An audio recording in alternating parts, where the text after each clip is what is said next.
बंधु माने आपणकर जदि कन्या राशि होता है तो आज भिडटी आपण मानक पई बहुत खास अटे गुरुत्वपूर्ण अटे कारण कन्या राशि व्यक्ति विशेष मानकर जीवन यही पवित्र रामनवमी ठारू संपूर्ण भाव में बदलवाक जाउछि कारण एही दिन ग्रह नक्षत्र मानकर चलन रे एक विराट परिवर्तन हेबाक जाउछि जार प्रभाव में आपणक जीवन में मध्य किछि परिवर्तन हेबाक जाउछि। बंधु माने शनिदेवंकर राशि परिवर्तन हो सारी मंगल एवं सूर्य निजर राशि परिवर्तन करिवे एहा फल रे आपणक जीवन में मध्य किछि विराट परिवर्तन हेबाक जाउछि। आपणक जीवन में चलिथिबा समस्त दुख कष्ट एवं समस्यार अंत हेबाक जाउछि। पुणी थरे आपणक जीवन को खुशी फेरिबाक जाउछि। आपणक जीवन में नूतन सूर्योदय हेबाक जाउछि। तेबे आसंतु जानिबा एही पवित्र रामनवमी ठारू आपणक जीवन में केउ सबु बड़ परिवर्तन हेबाक जाउछि।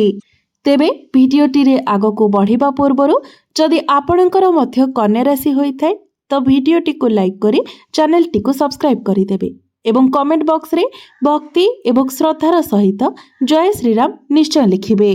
तेबे बंधु माने पूर्वरु आपणकर स्वास्थ्य खराब रहुथिला धन जनित समस्या देखा देउथिला आपण ऋण नेइथिले किंतु ऋण सुझिबाको आपण समर्थ होई पारु नथिले घर परिवार रे खुशीर वातावरण नथिला समाज रे आपणकर मान सम्मान मध्य कमी जाइथिला आपणकर शिक्षा क्षेत्र रे मध्य समस्या देखा देउथिला आपणकर बहुत अधिक अजथा खर्च मध्य हेउथिला योग्यता थिबा सत्वे मध्य आपणको चाकरी प्राप्ति होई पारु नथिला संतान सन्तति पाई मध्य आपण चिंतित रहुथिले व्यापार वाणिज्य क्षेत्र रे मध्य आपणको क्षतिर सामना करबाको पडुथिला प्रेम जीवन रे मध्य आपणकर अनेक प्रकारर समस्या हेउथिला तेबे एभली जहाँ भी किछि समस्या आपणक जीवन रे चालुथिला से सबु एबे ठारू आपणकर दूर हेबाको जाउअछि। एही पवित्र रामनवमी ठारू आपणक जीवन रे पुणी थरे खुशी फेरिबाको जाउछि। आपणक जीवन रे नूतन सूर्योदय हेबाको जाउछि। तेबे बंधु माने मु पूर्वरु कहि रखिछि जे शनिकर राशि परिवर्तन होई सारिछि। शनि आपणकर सप्तम भावरे गोचर करुछंती एवं आपणकर सप्तम भावरे शनिदेव शश नामक राजयोगर निर्माण करुछंती। शनिदेव आपणकर सप्तम भावरे रही आपणकर प्रथम भाव नवम भाव एवं एकादश भाव को देखुछंती आपणकर चतुर्थ भाव को देखुछंती।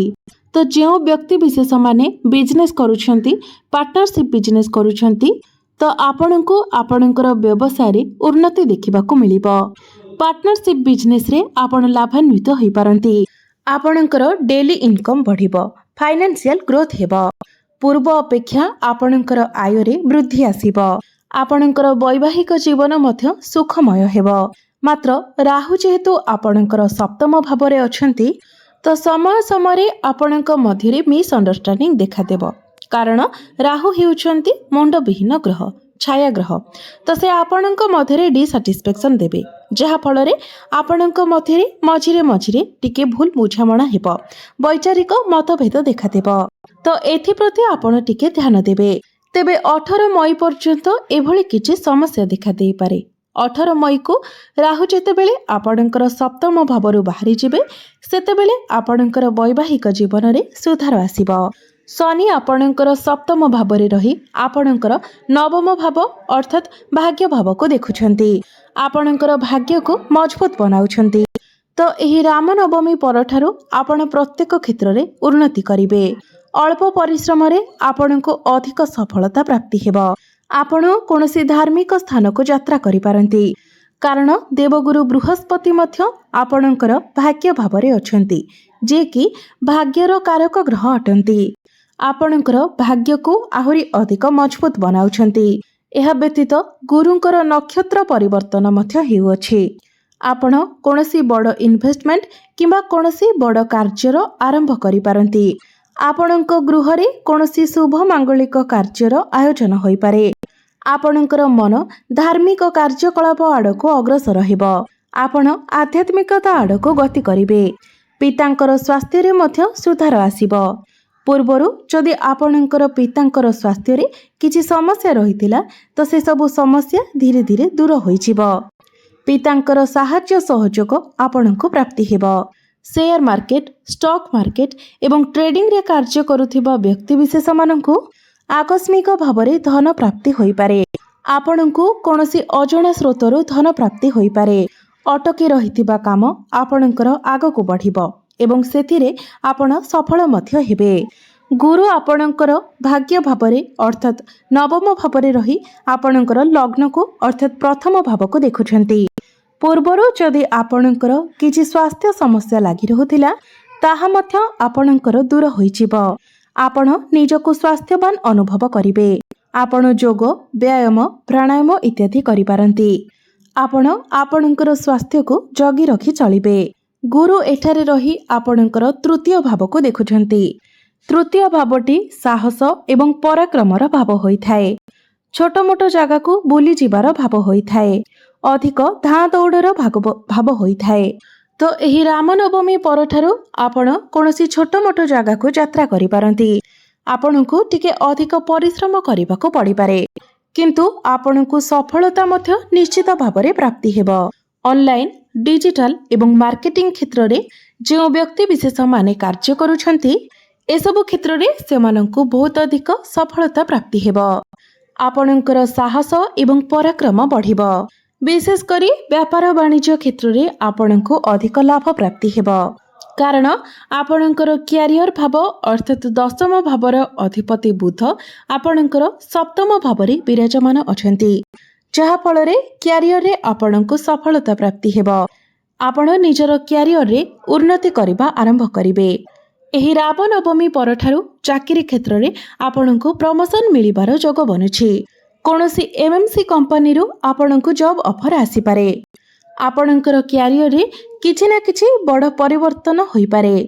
ट्रांसफर हेबार मध्य संभावना बनुअछि एवं जो व्यक्ति विशेष माने बेरोजगार अछथि, जो मानक पाखरे कोनोसी चाकरी बाकरी नाही, सेमानंको नूतन चाकरी प्राप्ति होई पारे। किंतु बुध जेहेतु राहुंको सहित विराजमान अछंती, तो आपण निज क्यारियर रे समस्त प्रकारर आर्गुमेंट, जुक्ति तर्क, वाद विवाद एवं पॉलिटिक्स ठारू दूरे रुहंतु, नचेत आपण ही समस्या रे पड़ी पारंती। ऊपर ऑफिसरंकर सपोर्ट आपणको प्राप्ति हेबो। समाज रे आपणकर मान सम्मान बढ़िबो। पद प्रतिष्ठा बढ़िबो। आपणकर लोक संपर्क मध्य बढ़िबो। बंधु माने कुंडलीर पंचम भावटी होइथाय शिक्षा एवं प्रेम जीवनर भाव। तो आपणकर पंचम भावर अधिपति हेउछंती शनि, जे कि आपणकर सप्तम भावरे विराजमान अछंती। तो प्रेम जीवन रे आपणको सफलता प्राप्ति हेबो। एही पवित्र रामनवमी परे आपणकर भल पाइबा विवाहर रूप मध्य नै पारे एवं जो कन्या राशिर व्यक्ति विशेष मानकर विवाह बयस होई जाइथिले मध्य विवाह होई पारु नाही, तो आपणकर विवाह जोग मध्य खोली जिवो। आपणक घर को विवाह प्रस्ताव मान आसीबो एवं विवाह हेबार मध्य यथेष्ट संभावना रहुछि। कारण विवाहर कारक ग्रह गुरु मध्य बहुत भल स्थिति रे अछंती। जो दंपति माने दीर्घ दिन धरी संतानर कामना रखिथिले सेमानंको संतान सुख मध्य प्राप्ति हेबो। जदि आपणकर प्रेम जीवन रे पूर्वरु किछि समस्या रहितिला, तो से सबु समस्या मध्य आपणकर दूर होई जिवो। भ्रमण सुख मध्य आपणको प्राप्ति हेबो। शिक्षा क्षेत्र रे मध्य आपण उन्नति करिवे। आपण उच्च शिक्षा करिबा पई बाहर को जाई पारंती। कोनोसी नूतन स्थान रे आपण एडमिशन नै पारंती। एही पवित्र रामनवमी परे आपणकर जदि कोनोसी एग्जाम अछि, तो सेथिरे आपणको सफलता मिलिबो। आपणकर ज्ञान बढ़िबो, बुद्धि बढ़िबो। निजर ज्ञान एवं बुद्धि बल रे आपण आपणकर शिक्षा क्षेत्र रे बहुत अधिक उन्नति करिवे। बंधु माने मंगलंकर राशि परिवर्तन हेबा द्वारा मंगल आपणकर एकादश भावरे गोचर करिवे। एकादश भावटी होइथाय लाभर स्थान, इच्छा पूर्तिर स्थान, जहा फल रे आपणकर कोनोसी गोटिए इच्छा मध्य पूर्ण हेबो। बड़ भाई भौणी मानक सहित आपणकर संपर्क बहुत भल रहिबो। आकस्मिक धन लाभ हेबार संभावना बनुअछि। आपण माने जदि पूर्वरु किछि ऋण नैथिले, करज नैथिले एवं से सबु सुझिबारे आपण सक्षम होई पारु नथिले, तो एही पवित्र रामनवमी परे आपण समस्त ऋण करज गुडी को सुझिबारे मध्य सक्षम हेबे। कोर्ट कचेरी मामलारे आपण ही विजय लाभ करिवे। आपण जदि कोनोसी लोन नेबा पई चाहुछंती तो लोन मध्य आपणको सहजरे मिली जिवो। एही रामनवमी परे आपण कोनोसी प्रॉपर्टी भूमि जमी जानवाहन घर इत्यादि किणाकिणी करि पारंती। नूतन गृह निर्माण करि पारंती। मांकर सुख आपणको प्राप्ति हेबो। मांकर स्वास्थ्य रे मध्य जदि किछि समस्या लागि रहितिला तो मांको स्वास्थ्य रे मध्य सुधार आसीबो। तेबे सबु दिगरु देखिबाको गले एही रामनवमी परठारो आपणको प्रत्येक क्षेत्र रे सफलता मिलिबाको जाउछि। ताहा आपणकर स्वास्थ्य रे हेउ, शिक्षा रे हेउ, प्रेम जीवन रे हेउ, वैवाहिक जीवन रे हेउ, आपणकर भाग्य रे हेउ किंबा कैरियर रे हेउ किंबा बिजनेस रे हेउ, प्रत्येक क्षेत्र रे आपण सफल हेबाको जाउछंती। तेबे अधिक शुभत्व प्राप्ति करिबा पई एवं जहाँ अशुभत्व रहुछि से सब को खंडन करिबा पई आपण प्रत्येक दिन बुधंकर बीज मंत्र 108 थर जप करंतु एवं प्रत्येक दिन आपण पारा मानंकु किछि ना किछि खाइबाकु दियंतु। एहा सहित प्रत्येक दिन आपण प्रभु गणेशंकर मध्य आराधना करंतु एवं गोमातांकु सबुज चारा खाइबाकु दियंतु। आपणको शुभ फल प्राप्ति हेबा सहित आपणकर भाग्य रे मध्य उन्नति आसीबो। तो बंधु माने आपणकर जीवन मंगलमय हेउ, एहा ही ईश्वरंक निकटरे मोर प्रार्थना। धन्यवाद।